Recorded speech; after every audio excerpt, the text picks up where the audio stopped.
Legacy of Goku 2 is not only one of the highest regarded Dragon Ball games, but perhaps one of the most influential in the entirety of the series.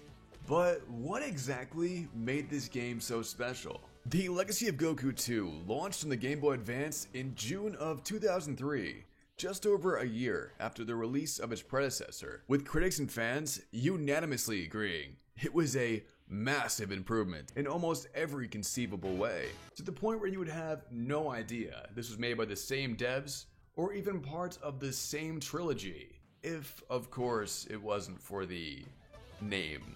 I'd like to begin by stating that this is a video I've been nothing less than ecstatic to make since the very beginning of my channel. And the reason for that is playing this game as a child in particular was simply mind-blowing. It's Dragon Ball Z, the Legacy of Goku 2. This game is extremely entertaining. May cause lack of interest in friends, pets, and all foods except maybe pizza. Prolonged play may result in seeing spots, shaped like Saiyans when shutting eyes. Trunks down android suckers may cause discussions no one understands. Atari is not responsible for hair color changes to Goku Yellow.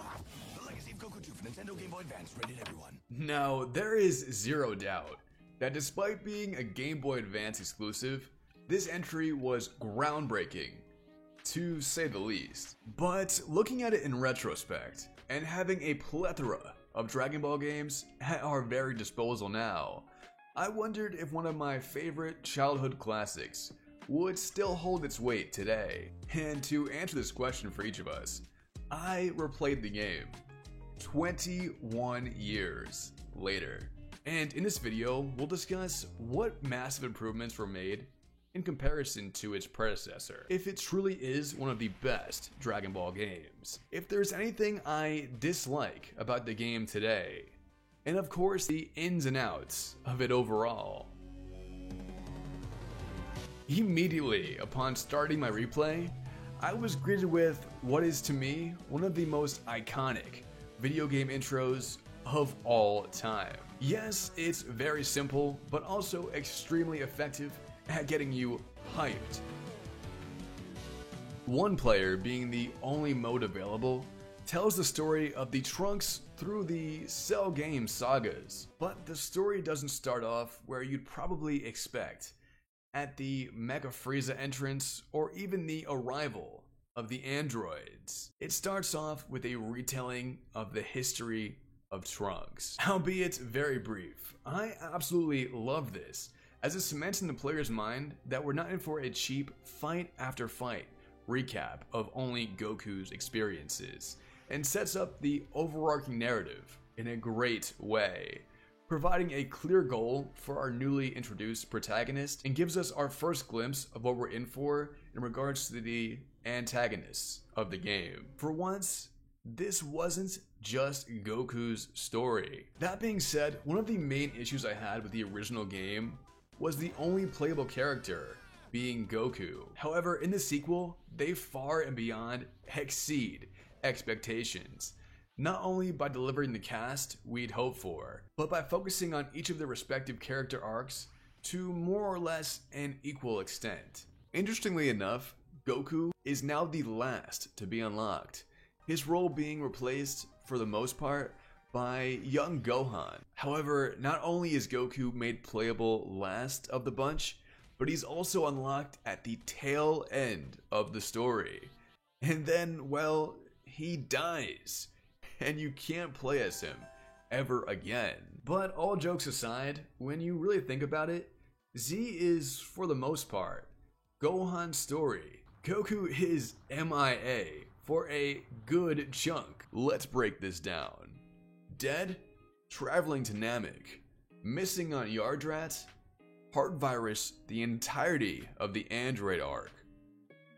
Dead, so I really couldn't see them efficiently using his character, more so than they already did. It's also very refreshing to see the focus on other characters for once, which again really helps expand the story, as the other cast play very important roles in the plot, especially during the Cell arc. Also, along with the upgraded roster comes another new feature that brings me back to this game year after year: the world map.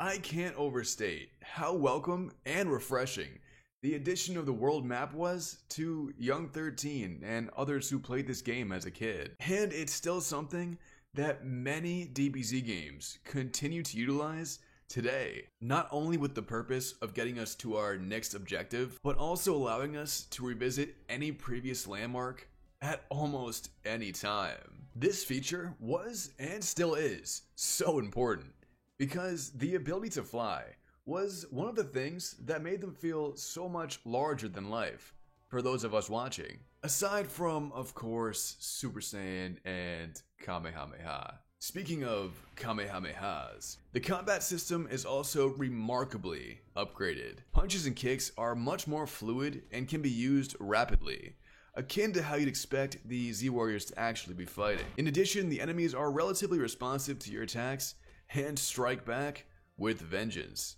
making for battles that can't be won by simply cheesing the game. Solar Flare, I'm looking at you. Each of the cast is also given their own unique supers and transformations, like Masenko, which is super unique and can even hit enemies in hard to reach places, or Burning Attack, which doesn't do much damage, but makes up for that by freezing all of the nearby foes. My favorite though is probably Goku's Spirit Bomb, which takes a while to charge, but looks absolutely sick and does some awesome damage. In general, these feel so good to pull off, adding tons of variety to the combat so it never gets overly stale or boring. Also, like the supers, transformations look and feel spectacular. Now, I'm trying my best not to exaggerate here, but they perform just like you'd expect from watching the anime. Not just by nearly doubling your attack power, but also implementing a remarkable increase in speed. This allows you to be much more formidable against enemies that you otherwise wouldn't stand a chance against, like Perfect Cell, or in Piccolo's case, Android 17. However, there are exceptions to this rule. Super Vegeta and Grade 3 Trunks receive an attack buff even beyond their Super Saiyan forms. But while they do excel in power, the Super Saiyan duo still stays very balanced by getting their speed completely nerfed. And although Super Vegeta vs. Cell is one of my favorite fights in the entirety of the anime, I still think this was executed very well here, as most games who include these forms don't highlight their weaknesses quite as much as they should. On the downside, while it does stay true to the anime, transforming takes ages, and any touch from an enemy will halt you from powering up, and prevents you from doing it again for some time. Also, while in Super Saiyan, your ki will drain rapidly, which I found to be a really good and quite fair middle ground, allowing you to experience the glory of being a Super Saiyan, and of course a Super Namek, while adding limitations that prevent you from overusing it and breezing through the entirety of the game. However, regardless of being Super Saiyan or not, you will still need to level up in order to properly take on the challenges that will be thrown in your direction. And let me just say, the level system here is immaculate, with the exception of one particular character. Each level up will grant you a boost in your stats, which can be viewed in detail by accessing the pause menu. But in contrast to the previous game's 25 levels, each character will cap at level 50, allowing for a more gradual increase in power, as well as so much replayability post-campaign. To further incentivize this grind, level barriers can be found in most areas. These will occasionally be mandatory for story progression, like when you join the Cell games or fight Semi-Perfect Cell, and other times have valuable items hidden behind them, such as capsules that raise your stats even further, helping create an unstoppable Saiyan machine. This not only added hours of gameplay and gave you an overarching goal to aim for, but added a layer of mystery initially, and a feeling of accomplishment when you finally hit that level you've been grinding for. Although excessively leveling up will rarely make you too powerful for upcoming challenges, it can easily make previous enemies look like pushovers, to the point where you can return to a previous area and one-hit an enemy that gave you a hard time earlier, which you'll have the opportunity to do during certain quests like recovering the Dragon Balls. This part occurs very late into the game, and it's where Goku is finally introduced. This is your chance to get acquainted with our hero, and it's also super fun to re-explore all the POIs, oftentimes featuring an additional level barrier that only Kakarot himself can break through. And although the story is covered very well here, to the point where I think even a first-timer could at least pick up on the main beats, they still managed to include tons of filler quests. And not only are these a major improvement, but they're almost, if not just as enjoyable as the main story, and a lot of times much more justifiable than the OGs like Gohan and Piccolo's massive filler arc early in the game. This part is equivalent to the pre-Raditz quest in Legacy of Goku 1, but so much better. Here we see Gohan take on a young Great Saiyaman role, saving children from a derailed bus, defending Capsule Corporation from a mysterious intruder, and buying a sandwich for Hercule, or in Piccolo's case, defeating a giant Triceratops that's been terrorizing the villagers, and recovering the key of the city for the mayor from a mysterious old man. These downtime portions are packed with stuff to do. Nearly every door in the city is accessible, featuring minute detail like a classic Game Boy Advance on the counter of an electronics store. Also, every person you encounter has something meaningful to say or give you to aid along your journey. And of course, West City is just one example. Every area feels quite lively and, dare I say, realistic for this type of game, even giving us reasoning for the animals being so powerful, stating Garlic Jr.'s Black Water Mist as the culprit. I mean, I'll take it. Speaking of overpowered animals, there's also a mid-game filler quest that's perhaps the most memorable objective in the game for me. I think you might know the one. This portion is not very enjoyable. Don't get me wrong, I don't mind the whole find and destroy the generator concept. I think quests that force you to explore the surroundings and go out of your comfort zone are needed for any great RPG. And plus, my guy Vinny is the GOAT. But the dinosaur eggs might be the most difficult task in the game. And not for the right reasons. Not only are you arguing with the dinosaur when the fate of the world is at stake, but while carrying these eggs, you cannot use any of your attacks. And on top of that, the enemies blocking your end goal have this pattern that is so difficult to avoid. You have to kind of bait and juke them, but even after learning their pattern, it's still up to chance on where that last tiger will be located. Again, I can really appreciate a good challenge in games like this, but let's keep it real. Just blow that dinosaur up and wish it back with the Dragon Balls. Come on, bro. One of the final quests you'll embark on is partaking in the Cell games, where after watching a dazzling performance by Senor Satan, we get to battle as our childhood hero, Son Goku, one last time. You'll initially fight in the tournament ring, which is quite confined, but once warm-ups are over and Cell's patience has expired, your battleground becomes massive. This place is pretty damn huge. I lost track of Cell a few times. What I really appreciated though is how they implemented the Cell Juniors, having Vegeta, Trunks, and Piccolo fight them one by one, giving each of them their respective final boss. And trust me, these guys are no pushovers. I had to use multiple Sensu because I would have died several times. But getting to fight as that coveted Super Saiyan Rage Gohan is all worth it.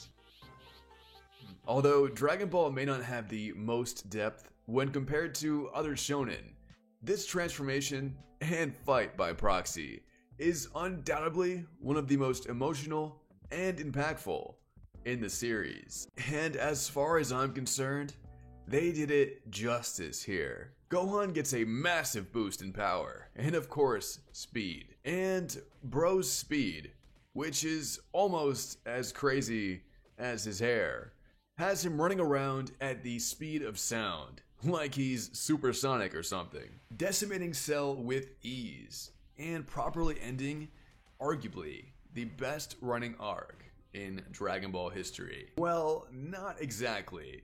The game actually includes a post-credit cutscene of Trunks returning to the future and defeating his version of the androids, truly making it a complete package story-wise, returning us full circle to the timeline where the game began, and the ultimate Cell Saga experience. And if you thought it all ends there, think again, my friend.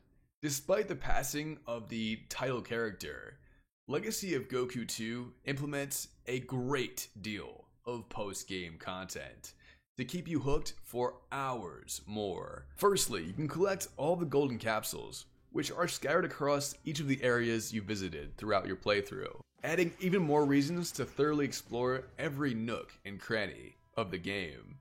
Some will be more obvious, while others require backtracking, like returning to West City to recover bait for the fisherman in Gingertown, or obtaining a West City Apartments card from a man living his best life on the tropical islands. Personally, I made it a point to collect all of these before finishing my playthrough to get the most out of my reward, accessing the world map at almost any time, which can be extremely useful if you're a good distance from a viable post. However, these can't be used just anywhere, and one of those anti-capsule areas is Namek. New freaking Namek. You can visit the Green Planet by saving 7 lost Namekians, who are located in harder to reach areas, usually behind a level gate or a bit off the beaten path. Once recovering all of them, Capsule Corp will send you off into space. Here you can take in the sights, speak with the villagers, one of which giving you a key for Grandpa Gohan's house,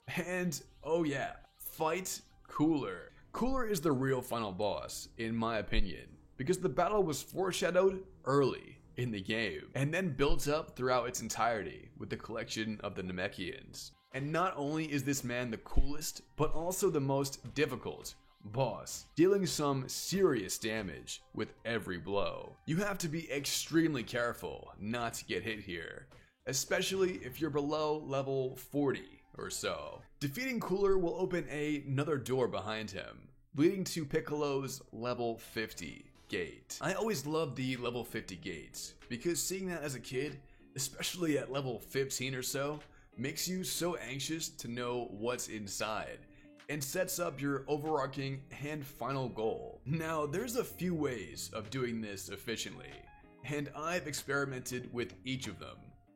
Trust me.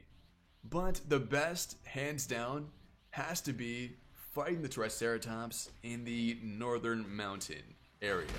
Over and over and over and painstakingly over again. And those last 5 or so level ups are brutal. The amount of XP it takes, okay, maybe it's not quite as fun as I remembered. Now at this point, you may be wondering, what's the reason for doing all this in the first place? I mean, there must be some incredible reward for putting in all of this work, right? Well, to tell you the truth, for a while, I couldn't remember. But once I saw that first statue and the 5 pillars in the atrium, it all started to come back to me. Hercule, my hours of grinding. Mr. Devil here's only goal is to reach level 50 as well. Great. What's even worse, you ask? It is very common that Hercule will not receive any stat boosts, making his attack power and endurance far inferior to everyone else, which is realistic, but still. His only saving grace is that his power-up is freezing time, which allows you to actually stand a chance against more powerful enemies. Also, I could have sworn I remember starting at level 40 here, but that wasn't the case, as I began all the way at level 1. So what is the final piece of content? This better be pretty damn good. Well, it's none other than Hercster's interview about how he defeated Cell. And then it ends. Like, for real. Ends. A lot to do for such a lackluster reward, but honestly, if it's DBZ, I'm going to 100% it. I know a lot of you feel the exact same way. But before we do wrap this up, let's briefly discuss an overview of our thoughts. If it's truly one of the best Dragon Ball games, how it holds up to today's standards, if there's anything I didn't enjoy about my replay, and our overall opinion on this entry.